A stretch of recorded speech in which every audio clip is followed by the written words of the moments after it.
নগাঁও কাগজ কল পুনৰুজ্জীৱিত কৰাৰ দাবীত শনিবাৰে জাগিৰোড আঞ্চলিক ছাত্ৰ সন্থাই 12 ঘণ্টীয়া অনশন কাৰ্যসূচী ৰূপায়ণ কৰে।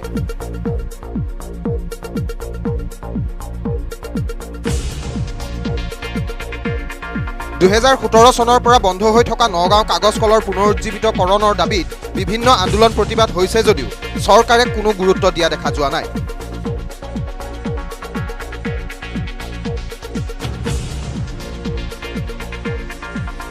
NCLTত বিচাৰাধীন হৈ থকা নগাঁও কাগজ কলৰ শুনানি হ'ব অহা 14 ছেপ্টেম্বৰত।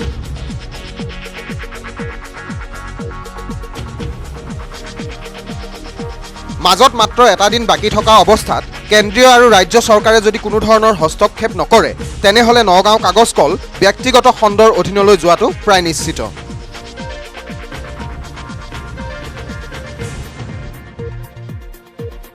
সেয়ে নগাঁও কাগজ কলটো পুনৰুজ্জীৱিত কৰাৰ দাবীত শনিবাৰে জাগিৰোডত আঞ্চলিক ছাত্ৰ সন্থাই এই প্ৰতিবাদী কাৰ্যসূচী ৰূপায়ণ কৰে।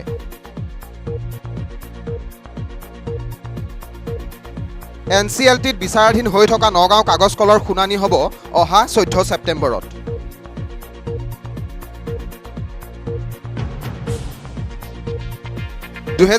চনৰ পৰা বন্ধ হৈ থকা নগাঁও কাগজ কলৰ পুনৰুজ্জীৱিতকৰণৰ দাবীত বিভিন্ন আন্দোলন প্ৰতিবাদ হৈছে যদিও চৰকাৰে কোনো গুৰুত্ব দিয়া দেখা যোৱা নাই।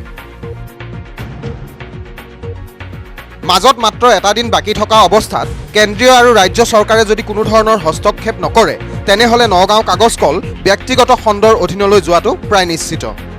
মমাটো হৈছে যিখন চৰকাৰে উদ্যোগ নীতিৰ কথা কয় সেইখন চৰকাৰ তেওঁলোকৰ জাগিৰোড কাগজ কল মৃত্যুমুখলৈ গতি কৰিছে। তেওঁলোকে আৰু এইটো আচৰিত যিটো সময়ত জাগিৰোড কাগজ কলটোৱে লাভজনকভাৱে ব্যৱহাৰ কৰিছিল সেই সময়ত জাগিৰোড কাগজ কল তেওঁলোকে বন্ধ কৰিছে।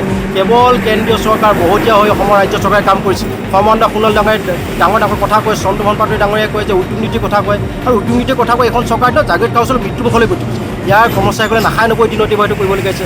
অৰ্থাৎ কাগজ কল বন্ধ হৈ যোৱাৰ পিছত কেনেধৰণৰ অৱস্থা সৃষ্টি হৈছে, মৰিগাঁওখন মৰিশালিৰ দৰে হৈছে। তাৰপিছতো কেন্দ্ৰীয় চৰকাৰৰ খবৰ নাই, ৰাজ্য চৰকাৰৰ খবৰ নাই। স্থানীয় বিধায়ক পিছু চুকে আছে, তেখেত মন্ত্ৰী লালহত কেৱল ব্যস্ত। তেওঁ ক'ব পৰা নাই যে জাগিৰোড কাগজ কল জীয়াই তোলক, অন্যথা মই অসম চৰকাৰ পণ্ডিত্ব ত্যাগ কৰিম। সেই কথাটো আজিলৈকে তেওঁ ক'ব পৰা নাই, কিন্তু ডাঙৰ কথা কয়। তাৰপিছতে ইয়াৰ কাগজ কলৰ কৰ্মচাৰীসকলে নাখায় 90, ইয়াৰ ছাত্ৰ ছাত্ৰীসকলে শৈক্ষিক জীৱন আধাতে সমাপ্ত কৰিবলগীয়া হৈছে। ইয়াৰ কৰ্মচাৰীসকলে আত্মহত্যা কৰিবলগীয়া হৈছে। টুম চলাই, পাণ দোকানৰ দোকান দি, ৰিক্সা চলাই জীৱন অতিবাহিত কৰিবলগীয়া হৈছে। তাৰপিছত তেখেতসকলৰ কোনো সদিচ্ছা নাই। আৰু NCLTয়ে 14 ছেপ্টেম্বৰ তেওঁলোকে 14 তাৰিখে তেওঁলোকে ঘোষণা কৰিছে যে এই এটা ন্যায় প্ৰদান কৰিব। আৰু সেই ক্ষেত্ৰতো আমাৰ কি কয় কেন্দ্ৰীয় চৰকাৰ, ৰাজ্য চৰকাৰ কোনো সদিচ্ছা নাই, কোনোতো একো সদিচ্ছাই নাই। আৰু তেখেতসকলে লোহাৰ টিং বিক্ৰী কৰা দি জাগিৰোড কাগজ কল বিক্ৰী কৰিব লাগিছে। সেই কথা কোনো কাৰণে মানি নলওঁ। আমি কৈছোঁ যে তেওঁলোকে জাগিৰোড কাগজ কলত যিসকল আহে, আমি চাওঁ কোনসকল আহে জাগিৰোড কাগজ কল লোহাৰ টিং বিক্ৰী কৰা দি বিক্ৰী কৰিব নাই। সেইসকলে জাগিৰোড কাগজ কলৰ কৰ্মচাৰীসকলে বুকুৰ প্ৰতি যাব লাগিব, ছাত্ৰ সন্থাৰ কৰ্মী বুকুৰ প্ৰতি যাব লাগিব, ৰাজপথ ৰক্তাক্ত হ'ব, তীব্ৰ গণতান্ত্ৰিক সংগ্ৰাম গঢ়ি তুলিম। হয় আমাক জাগিৰোড কাগজ কল হয় জীয়াই তোলক, নহয় ছাত্ৰ সন্থাৰ আমি বাৰম্বাৰ তীব্ৰ আন্দোলন গঢ়ি তুলিম, হয় আমাক মাৰি পেলাওক। সেইকেইটা স্পষ্ট। আমাৰ এটাই দাবী, জাগিৰোড কাগজ কল জীয়াই তোলক, অন্যথা আমাক মাৰি পেলাওক। এয়াই আমাৰ মূল দাবী।